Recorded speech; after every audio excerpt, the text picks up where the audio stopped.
할렐루야. 우리 함께 이렇게 인사했으면 좋겠어요. 네, 새해 하나님의 복 많이 받으십시오.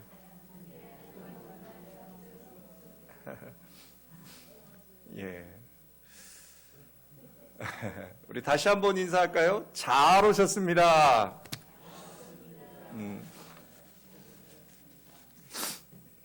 예. 명절 잘 보내셨습니까? 올해 명절도 여러분 보고픈 자녀분들 얼굴도 제대로 못 보시고 또 가족들이 5인 이상은 모이지도 못하고 얼마나 여러분 서운하셨습니까? 그렇지만 여러분 올 추석도 있지 않습니까? 올 추석에는 우리가 다 함께 모여서 자녀분들과 가족분들이 함께 먹고 마실 수 있는 그런 추석이 될 거라고 저는 믿습니다. 여러분 저는 이제 새로운 해를 맞이해서 요한계시록을 통해서 여러분과 은혜를 나누고 있습니다. 우리가 이제 요한계시록 2장부터는 7교회를 통해서 하나님이 우리 교회에게 주시는 말씀을 함께 살펴보고 있습니다. 첫 번째 보았던 교회가 여러분 기억나시나 모르겠어요. 에베소 교회였습니다. 에베소 교회는 칭찬과 그 다음에 책망을 들었지요. 칭찬은 뭐였어요? 에베소 교회에 주신 칭찬은 너희가 힘써 베풀었다는 겁니다. 이웃을 사랑했다는 것입니다.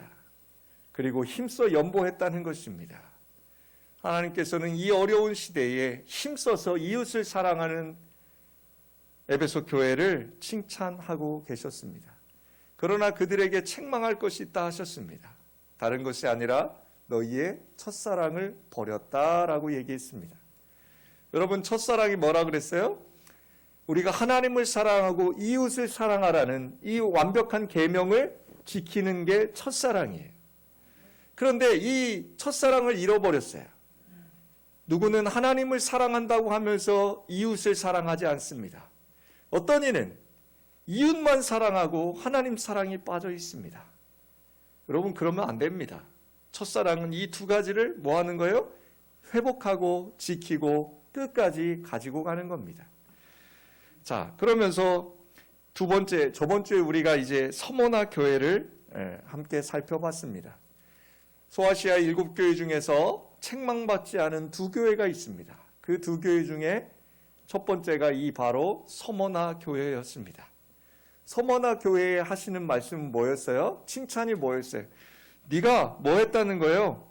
끝까지 너의 믿음을 지켰다. 그리고 내 증인이 되었다. 여러분 증인이 뭡니까? 바로 순교자란 뜻이 있습니다. 순교자. 순교는 무엇입니까? 바로 증인이라는 것입니다. 증인은 뭐라고요? 본대로, 들은 대로, 나의 유익을 위해서 나의 형편 따라서 보고 들은 걸 바꾸는 게 아닙니다. 그 본대로, 그 들은 대로를 끝까지 지키는 것, 그것이 증인의 삶입니다. 그것이 순교자의 삶이라는 것입니다. 그 삶을 누가 지켰다고요? 서머나 교회가 지켰다는 것입니다. 그러면서 주님이 서머나 교회에 이렇게 말씀하십니다. 내가 죽도록 충성하여라. 여러분, 네가 죽도록 충성하여라. 이 말이 충성을 다른 말로 하면 신실하여라 라고 제가 말씀드렸습니다. 신실은 뭡니까? 변함이 없다는 것입니다. 처음과 나중이 같다는 것입니다. 여러분, 여러분의 믿음을 이 어려운 시대에 어떻게 지키고 있는가 살펴보아야 할 것입니다. 상황에 따라서, 형편에 따라서 믿음이 변하고 믿음의 본질이 바뀌지 않습니다. 언제나 진리이신 주님은 언제나 동일하신 그분이십니다. 여러분 충성되게 신실하게 그 믿음 지켜나가시기를 부탁드립니다.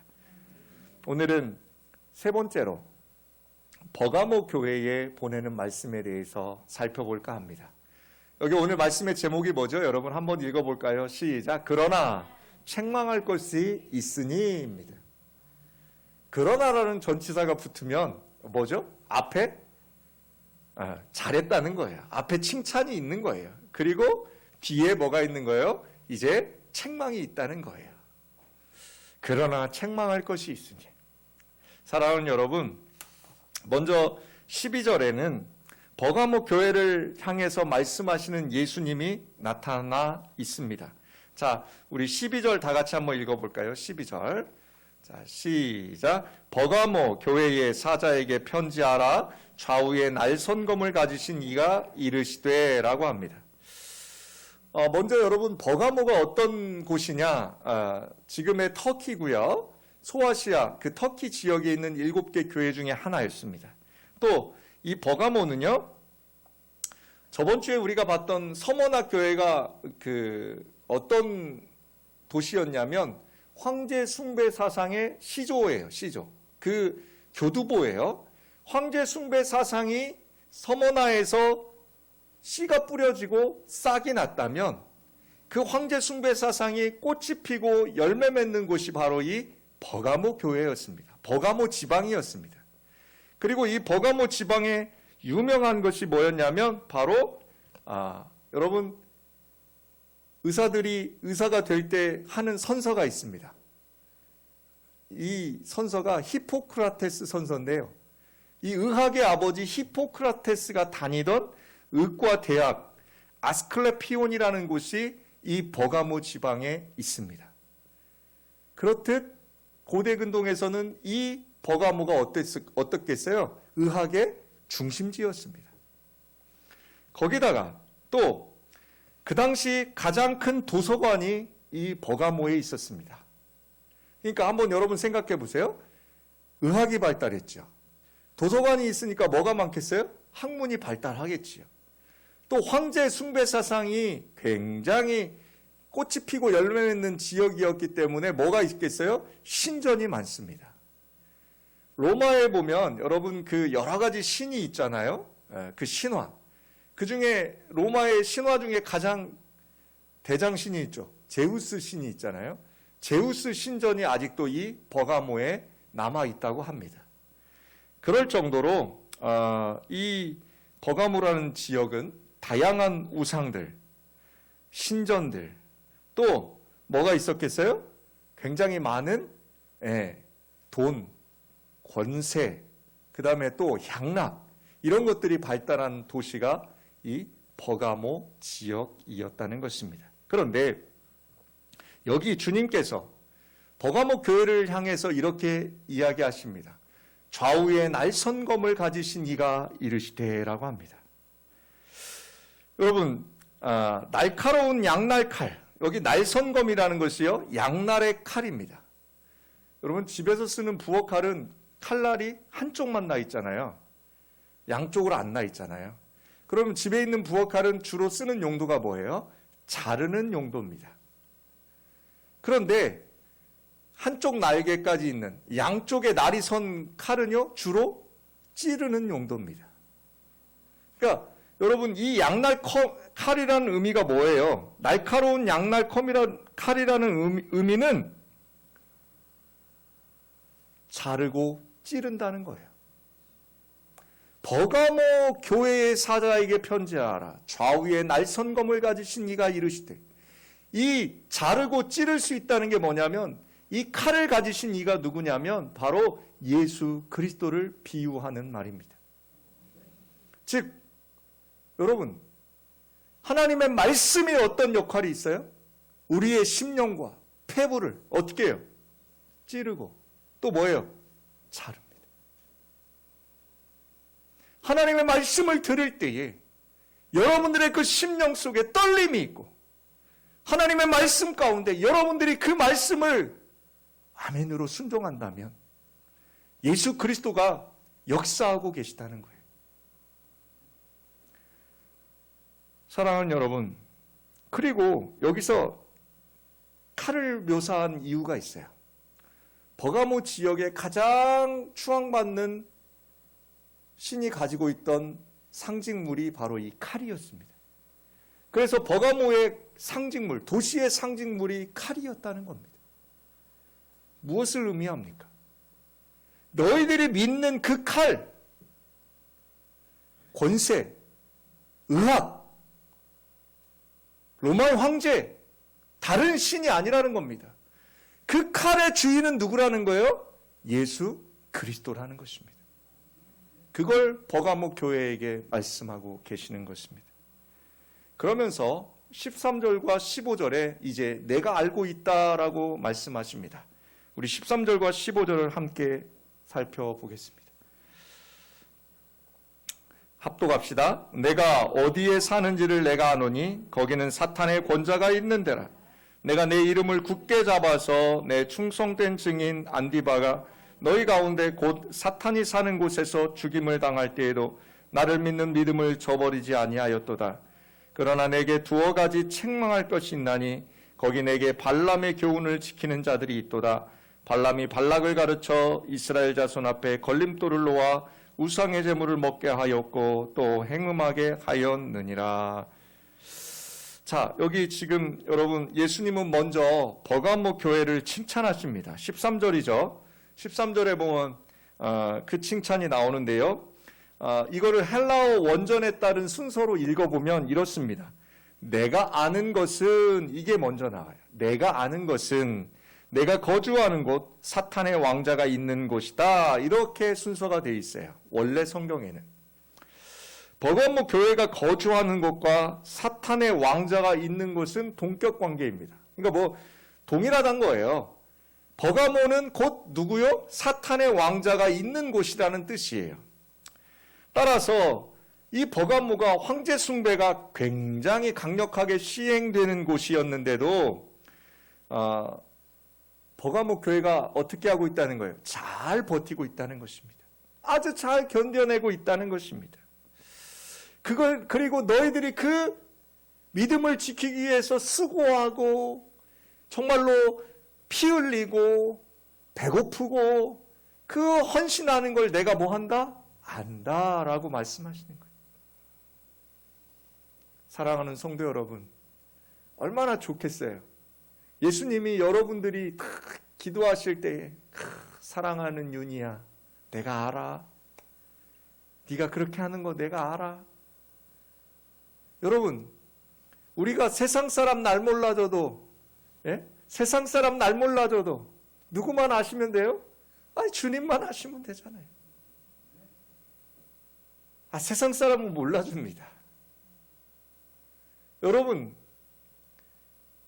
내가 안다.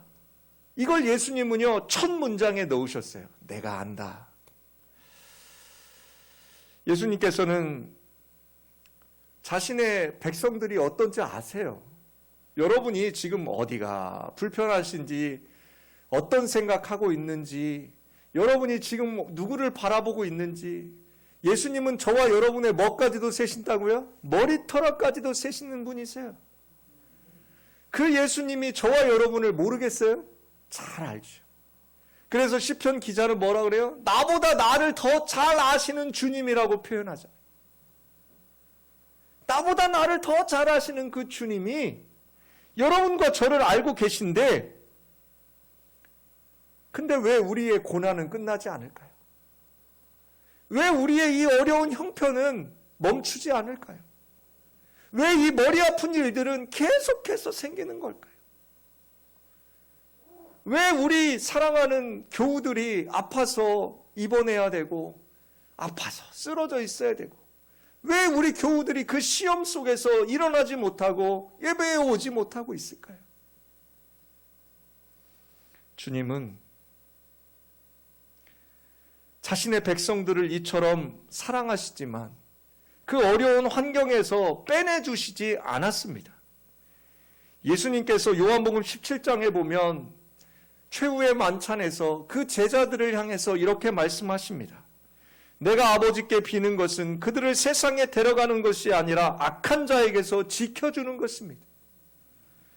여러분, 예수님께서는 자신의 제자들이 고난의 현장에서 얼마나 어려움을 당하는지 잘 알고 계십니다.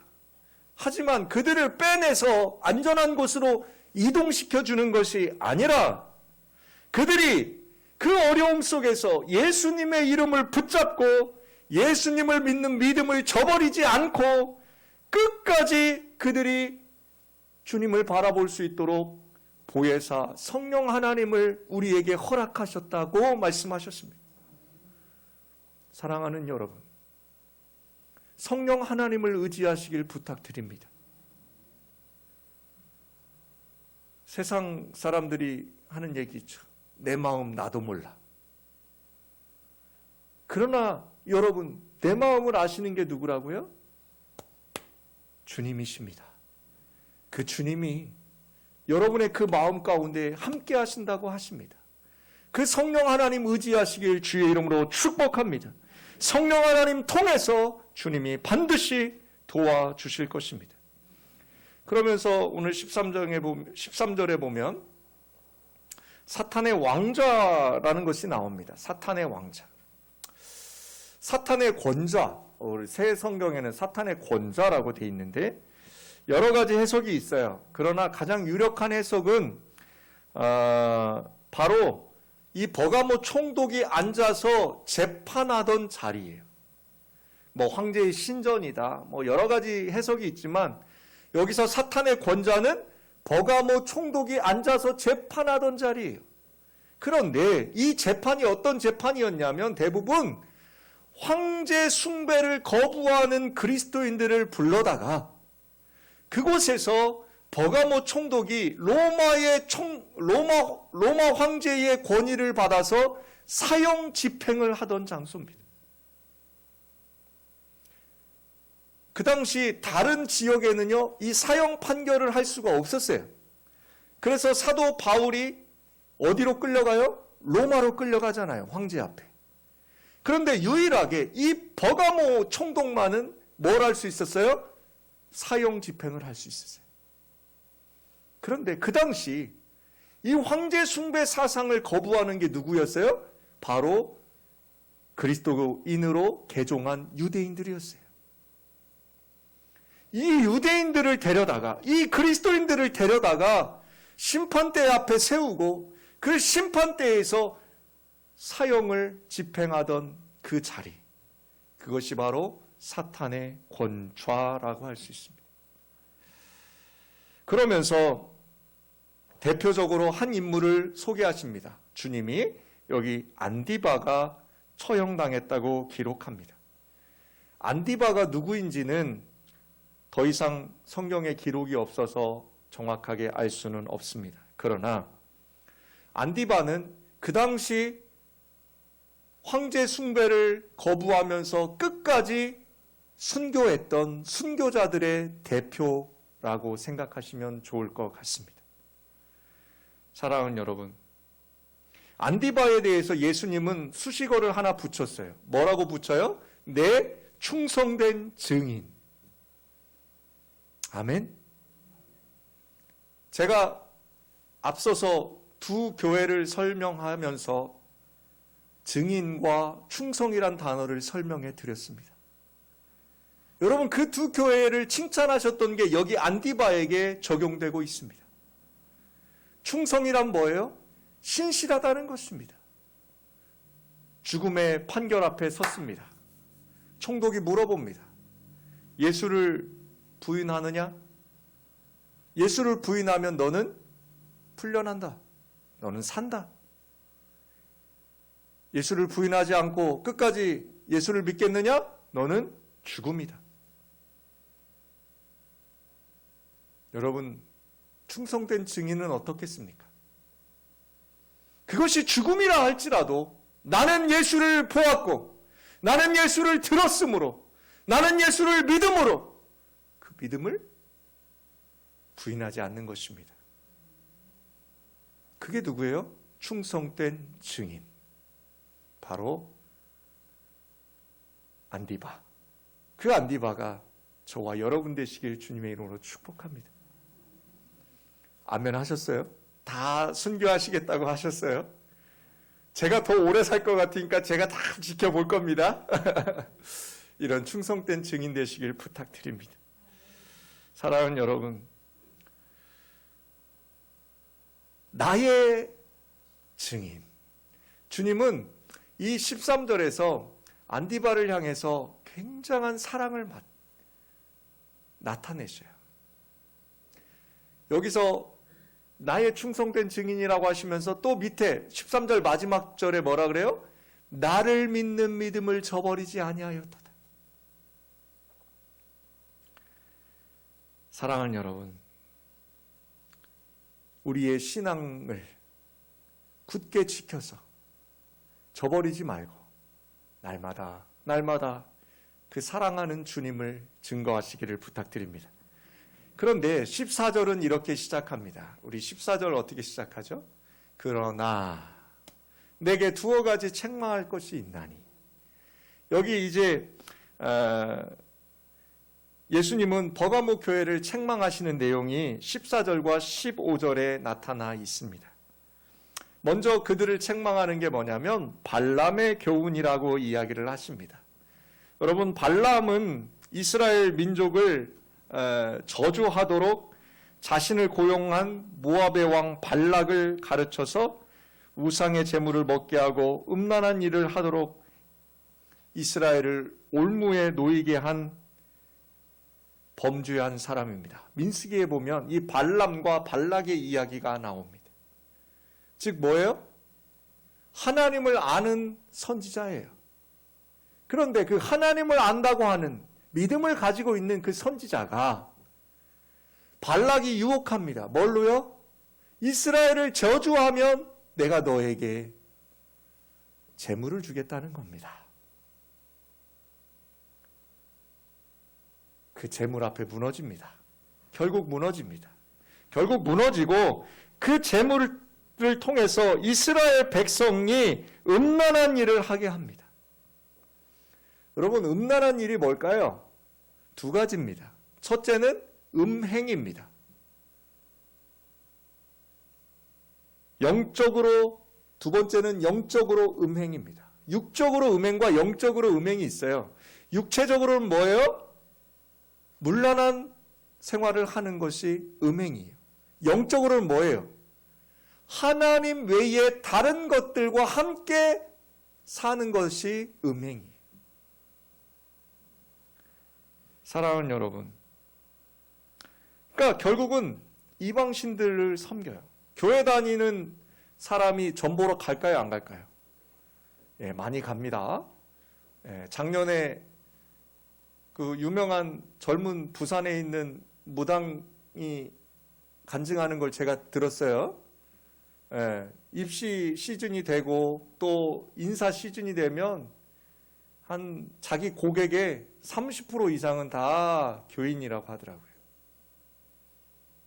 이게 무슨 얘기예요? 음행하고 있다는 거예요.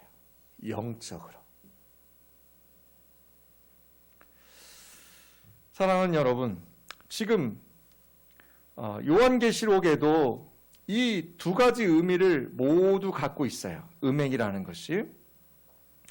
신약성경 다른 곳에서도 죄인들을 발람의 제자라고 표현할 정도로 이 발람은 죄인의 표상이 되어버렸어요. 사랑하는 여러분, 우상의 제물이라고 굳이 기록한 것은요, 반드시 피해야 한다는 것을 알 수 있어요. 반드시 피해야 한다. 그러니까 저와 여러분들이 이 발람이 주는 교훈이 뭐냐?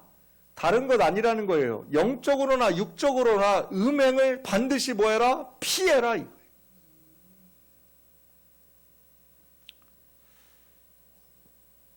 바울도 고린도전서에 보면 우상 숭배하는 것과 음란에 대해서 경고하고 있어요.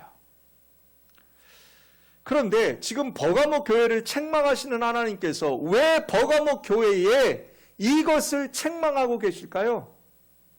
버가모 교회가 뭘 못하고 있다는 거예요? 음행을 하고 있다는 거예요. 육적으로나 영적으로나. 그러면서 16절에 이게 15절 한번 봅시다. 15절. 자, 15절에 또 나와요. 시작. 이와 같이 내게도 니골라당의 교훈을 지키는 자들이 있도다. 니골라당의 교훈을 지키는 자들이 있도다. 여기서 이와 같이라는 단어가 사용되는 것은 14절에 발람의 가르침이 니골라당의 가르침과 같다는 거예요. 즉 무슨 얘기예요?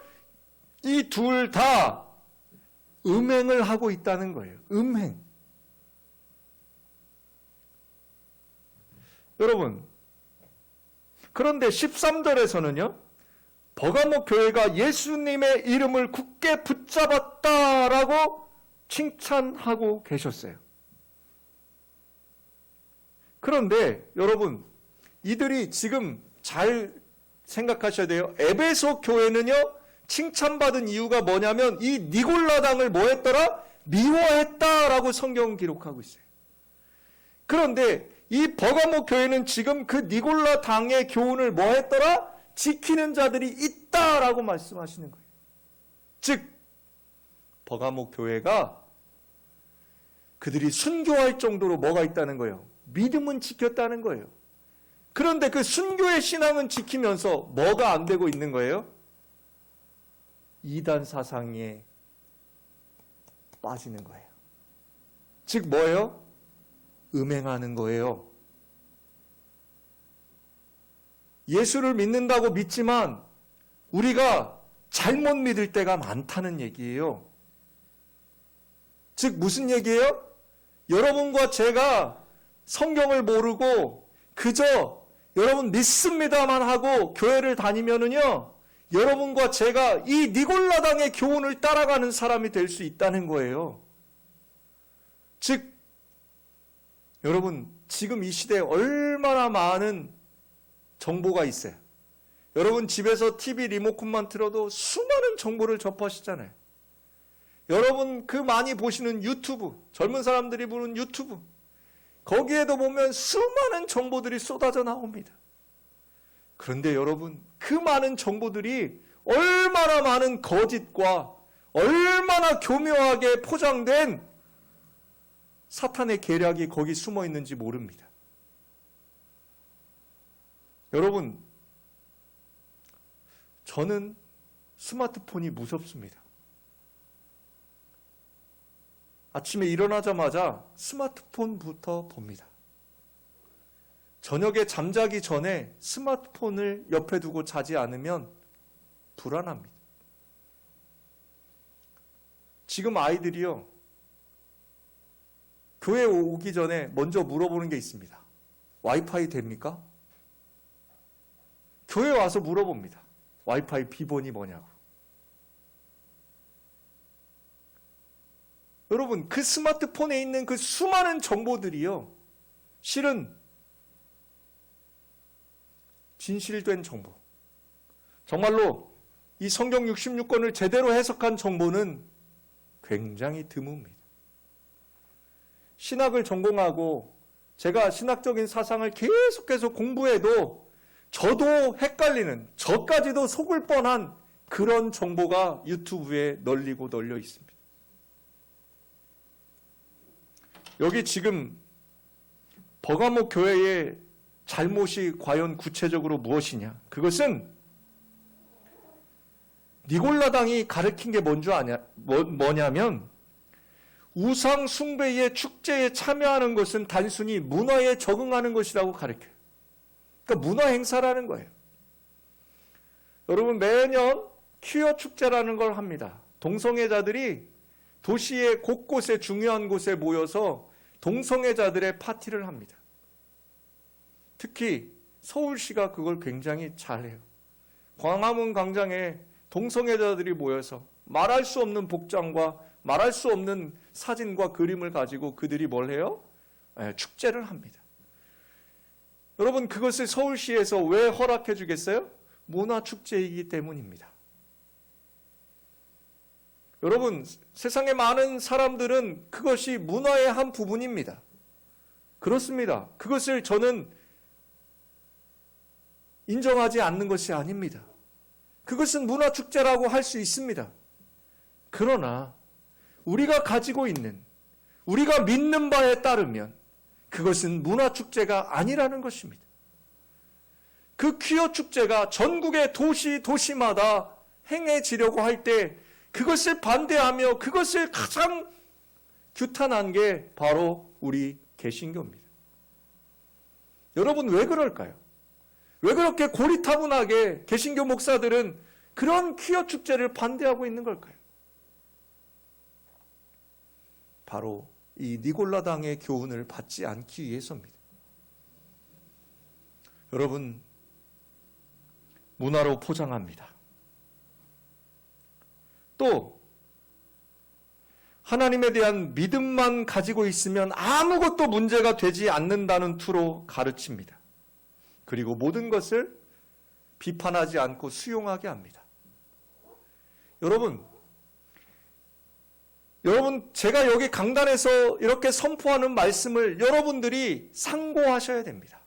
그 상고라는 게 뭐예요? 생각하고 판단하시라는 겁니다.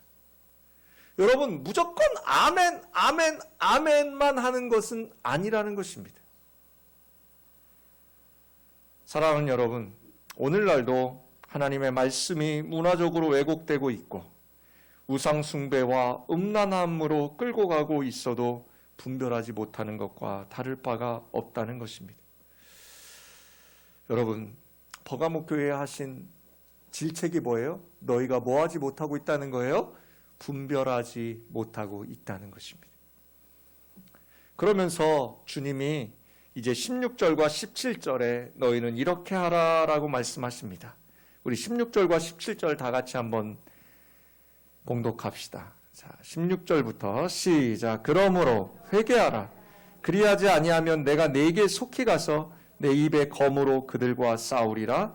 귀 있는 자는 성령이 교회들에게 하시는 말씀을 들을지어다.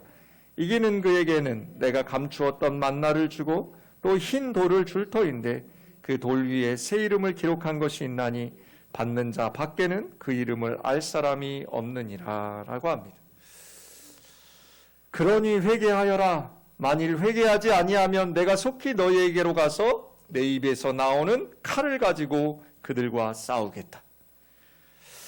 이 말씀에서 예수님은 회개하라는 명령을 맨 먼저 앞세우십니다. 회개하라. 버가모 교회에 요구하시는 것은 비난이 아닙니다. 책망이 아니십니다. 예수님은 버가모 교회를 향해서, 저와 여러분을 향해서 회개하라라는 명령을 앞세우십니다. 하나님은 당신의 백성들이 멸망당하고 고통당하고 고난당하는 것을 원하신다는 게 아닙니다. 하나님은 당신의 백성들이 회개하고 생명으로 회복되기를 원하심을 말씀하고 계십니다. 사랑하는 여러분, 그리고 이어서 만일 회개하지 아니하면이라는 조건절의 말씀을 통해서 회개하지 않는 사람들은 반드시 뭐 한다는 거예요? 심판에 이르게 될 것을 이야기하십니다. 그러나 회개하면 그러한 일이 없을 것임을 또한 분명히 말씀하고 계십니다. 예수님의 입에서 칼이 나온다라고 다시 한번 말씀하고 있는데 이것은 2장 12절의 말씀과 연결이 되며 또 여호와의 사자가 발람을 죽이려고 하였을 때 나귀 때문에 피하게 되었음을 기록하고 있어요. 발람의 저주를 막으시는 하나님은 발람의 교훈을 무비판적으로 받아들여 부패하고 있는 버가모 교회를 향해서도 그 손을 뻗으셔서 막기 원하신다는 것입니다. 사랑하는 여러분, 버가모 교회가 니골라당의 가르침을 분별하고 그것을 미워하여 몰아낸다면 예수님은 그들에게 감추어둔 뭘 주시겠다?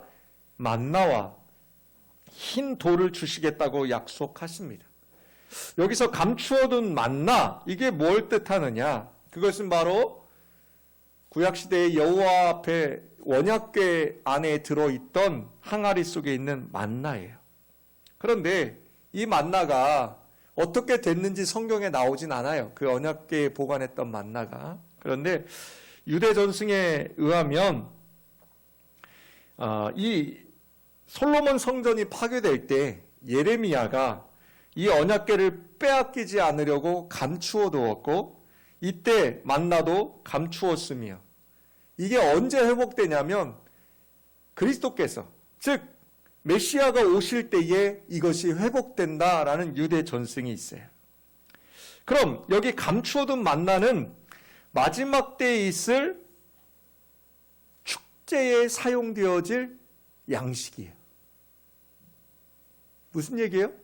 주님의 재림에 이 만나가 사용되어진다는 거예요.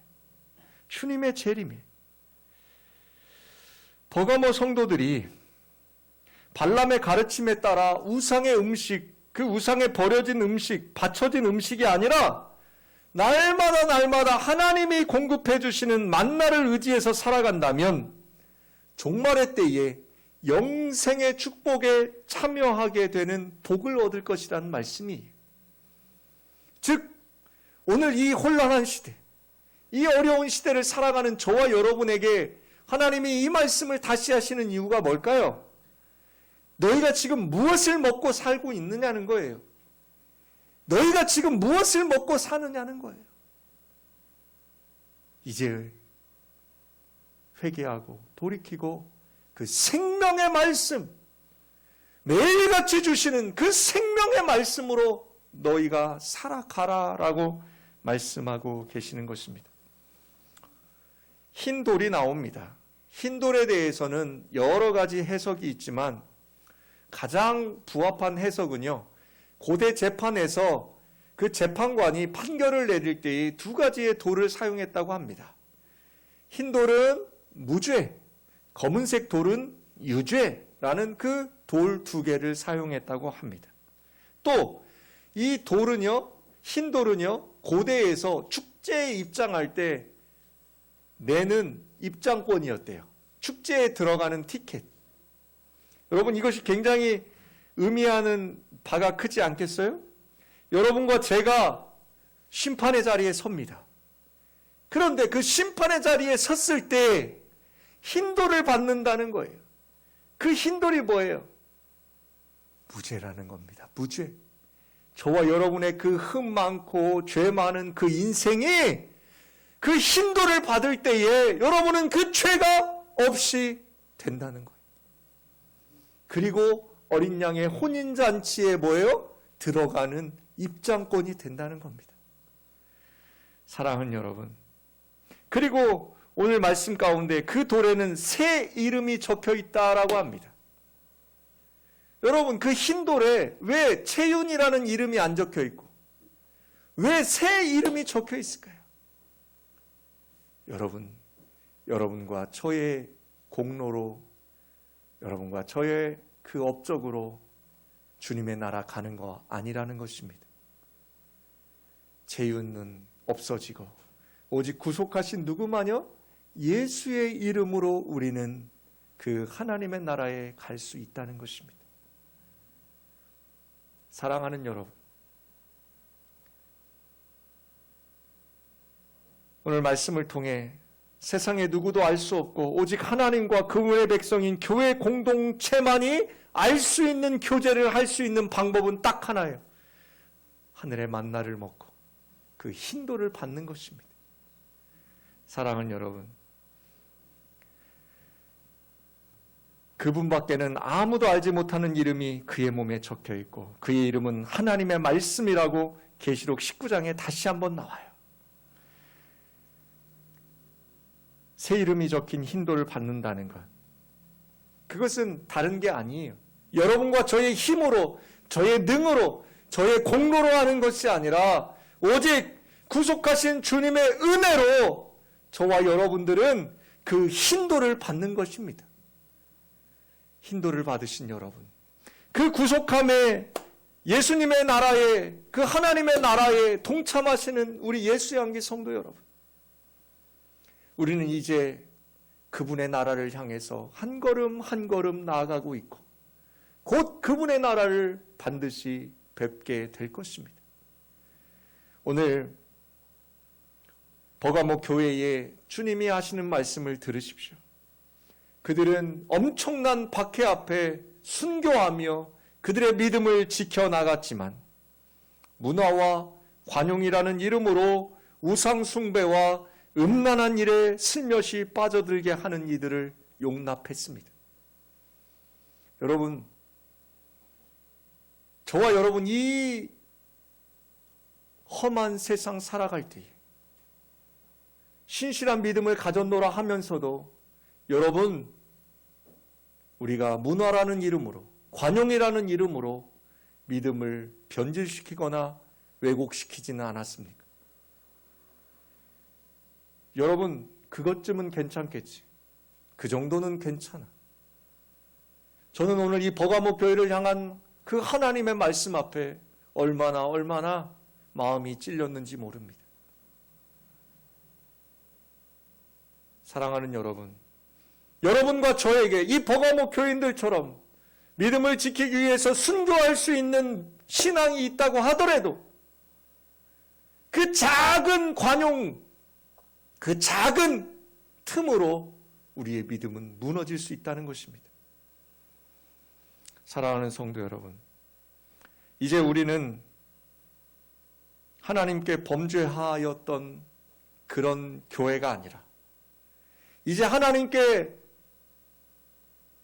다시 돌이켜서 회개하면서 다시 한번 힘을 내서 우리가 충성된 종으로, 신실한 종으로, 그리고 날마다 하나님 말씀 안에서 그 만나를 먹으며 예수님이 주시는 그 흰돌에 그 예수님으로 말미암아 이름을 새기며 그렇게 살아가시길 주님의 이름으로 축복합니다. 기도합시다. 주님, 살며시 들어온 니골라당의 가르침을 하나님의 말씀에 비추어 예민하게 분별하고 그 가르침을 미워하며 버리지 못한 저희들을 용서하여 주시옵소서. 이제 다시 한번 우리가 결단하며 정말로 우리 안에 있는 더러운 것들, 우리 안에 있는 연약한 것들, 우리 안에 있는 괜찮겠지라는 그 관용과 남용이 버려지게 하여 주시옵시고 다시 한번 주님을 사랑했던 그 첫사랑을 지키며 날마다 충성되고 신실한 증인으로 살아가는 우리 예수양기 성도들 되게 하여 주시옵소서. 축복하며 예수님 이름으로 기도합니다. 아멘.